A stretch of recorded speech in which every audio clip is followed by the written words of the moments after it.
Welcome to the deep dive. Today we're diving into something really quite fascinating and honestly pretty provocative. We're exploring identity, specifically brownness, through, well, a very singular perspective. Our source is this piece called Excerpts from the Caramel Brown World, a self-proclaimed identity. It's a first-person account, and it's raw, critical, sometimes really satirical. It's the author's take on their own experience of being brown. Exactly. And our goal here for you listening is really to unpack the key ideas, the sometimes surprising or even uncomfortable observations that the author makes, and also the internal contradictions in this, very subjective piece. We want to help you understand this unique viewpoint. We're not here to judge it or endorse it, just to sort of lay out the ideas presented. So what does this deep dive really tell us about how complex identity and self-perception can be, especially through this kind of unvarnished lens? Okay, let's get into it. The author kicks things off with a metaphor that, wow, it really grabs you, sets a very distinct tone. They say, and this is a direct quote, "Being brown is like being caramel. Not many people like you. You can be bland at times, overly sweet the other times, just completely irrelevant or occasionally even just a garnish." Whew. Yeah, garnish. It's incredibly self-deprecating, isn't it, right from the start? No. This description, it shows this perceived lack of maybe inherent value or desirability. The author actually goes on to say that being brown is not exotic, not like being Arab or East Asian or European. And then there's this really harsh line, you exist because abortions weren't legal at that time. I mean, it's a profoundly touched self-assessment. It really establishes that critical, no-holds-barred tone for the whole piece. So just pause on that for a second. That opening statement with all the tech is what does it immediately signal to you about the author's self-view and the kind of journey this text is going to take you on? It's clear they're not pulling any punches. Not at all. And from that really personal internal view, the author then shifts to how they think brown people are seen from the outside. They outline these stereotypes attributed to the common man of the first world. The list is pretty blunt.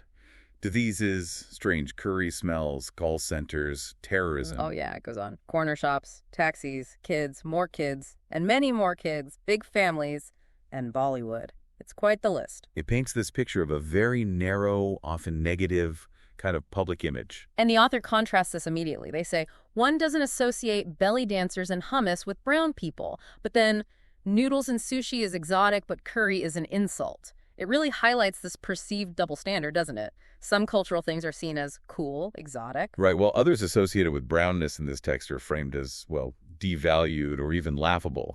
It's about how culture gets judged or, commodified. And the author even reflects on this, asking, are there just too many brown people everywhere? They're easy to spot because they get roasted easily. That's interesting. This idea of being both highly visible, like everywhere, but also somehow vulnerable. Yeah, like being conspicuous and maybe open to judgment just for existing. It's a complex thought. Okay, so this is where it shifts, I think, quite significantly.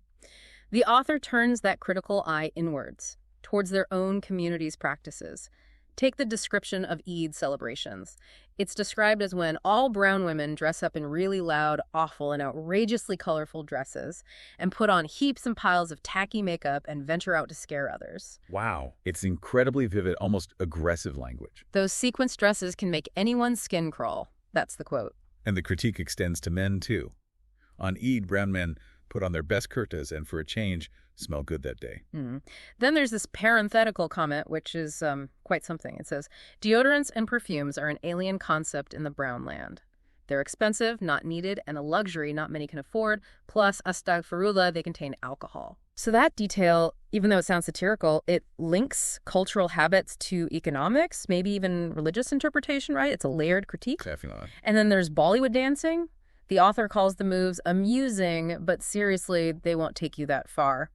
Suggesting they're okay for, and this is another direct quote, incestuous cousin weddings, but sorry, not university cultural events. That's pretty cutting. Very much so. It dismisses a major cultural export as maybe lacking sophistication for a wider audience, confining it to specific, maybe insular contexts. But what's really fascinating, I think, is this observation about wanting to be Arab. The author notes exotic brown kids don a dish dasha on the Eid because being an Arab is holier and more glamorous than being brown. So an internalized hierarchy. Seems like it. The author mentions mothers being proud when kids chant Arabic phrases like yalla yalla or anta habibi, even with, quote, limited linguistic skills. It leads the author to sort of sigh about pan-Islamism. So it points to this desire for an identity seen as more prestigious, maybe more religiously authentic or historically significant than their own perceived brownness. Precisely. It suggests some complex internal dynamics around status and belonging within that identity group. Okay, let's shift gears slightly to what the author calls caramel brown problems, which sounds a bit lighter but still pointed. It covers things like homesickness when abroad, which, okay, relatable, but then adds the specific detail. Brown people trying to hunt down the best curry shops when vacationing in France and Italy. Yeah, the author even emphasizes, yes, you read that right, curry shops. Like they know it sounds paradoxical. So what does that tell you? That need for familiar food, even when you're supposed to be exploring. It shows how deep those cultural comfort zones run, doesn't it? Especially food. It can kind of override the travel experience itself. And this connects to another specific practice mentioned, the lota. Ah, yes, the vessel. Yeah, right.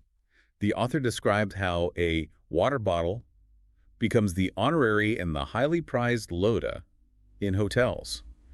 It's portrayed almost like a necessary travel buddy. It's funny, but it also highlights how these ingrained cultural habits persist, even in, modern settings like hotel rooms. Absolutely. It's about adapting the environment to fit the practice. And the author throws this question out there to you, the listener. Has anyone ever been stopped by the customs at airports for carrying an empty water bottle? I don't know. This can be an interesting area of study. It's a creaky little point. It is. It makes you think about cultural baggage in a very literal sense sometimes. But then the tone shifts again to something much sharper. The author makes this really strong observation about public behavior, specifically staring. They write, "It's very easy to spot a brown man in a restaurant, coffee shop. Firstly, they are brown, and secondly, they stare." That's blunt. And the author goes on to assert that these men feel it's their birthright to leer at women in public places, adding that they don't really care if women feel violated or objectified. That's a serious accusation. It is. And it really implies, from the author's perspective, a deep issue with gender dynamics and respect within the community being described. The description is quite graphic. Women make them drool. It doesn't matter if they are in a bikini or a burqa. The presence of women alerts their senses. Heads automatically turn, eyes stop blinking, they start salivating. This intense imagery. Very. The author concludes this part with a really chilling thought. Even a fully covered woman isn't safe from this leering, and ultimately, quote, "At the end of the day, it's her problem. She shouldn't have ventured out. Her place is at home." Wow. So that's presented as a deeply problematic patriarchal attitude the author sees as prevalent. Exactly. It's arguably one of the harshest critiques in the piece, aimed squarely at behavior within the community. Okay, so bringing this all together, we arrive at what feels like the author's main thesis, maybe. This idea that brown people stay brown, but they suffer from a rare form of substandard superiority complex. What a phrase. It really is. Substandard superiority complex. It perfectly captures the kind of core contradiction the author's been building towards. It suggests this feeling of being maybe looked down upon or lesser, the substandard bit. Right. Combined with this perhaps unwarranted sense of pride or entitlement, the superiority part. It's a very conflicted state. And the author gives examples, right, to illustrate this complex. Yes, immediately. They observe that brown people want to be white, like their skins to be white. They use creams, soaps, and lotions, but say all God's creation is beautiful and also love their lotus. So that points to this deep conflict, doesn't it? Aspiring to maybe Western beauty standards while also holding on to tradition and religious sayings. Precisely. A real tension between wanting to assimilate or change and wanting to preserve identity. And then there's the travel example. Right.